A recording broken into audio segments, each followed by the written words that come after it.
بیٹی کے لیے رکھے ہوئے زیور پر زکوٰۃ۔ میں زکوٰۃ کے بارے میں کچھ زیادہ محتاط ہوں، اس لیے اس فرض کو باقاعدگی کے ساتھ ادا کرتی ہوں۔ تو قبلہ یعنی جناب محترم، میں نے لوگوں کی زبانی سنا ہے کہ ماں اگر اپنا زیور اپنی لڑکی کے لیے اٹھا رکھے یا یہ نیت کرے کہ یہ سونا میں اپنی بیٹی کو جہیز میں دوں گی تو اس پر زکوٰۃ واجب نہیں ہوتی، اور جب یہ زیور یا سونا لڑکی کو ملے تو وہ اس کو پہن کر یا استعمال میں لا کر زکوٰۃ ادا کریں۔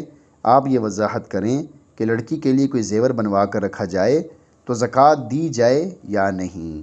اگر لڑکی کو زیور کی مالک بنا دیا تو جب تک وہ لڑکی نابالغ ہے اس پر زکوٰۃ نہیں۔ بالغ ہونے کے بعد لڑکی کے ذمے زکوٰۃ واجب ہوگی، جبکہ صرف یہ زیور یا اس کے ساتھ کچھ نقدی نصاب کی مقدار کو پہنچ جائے۔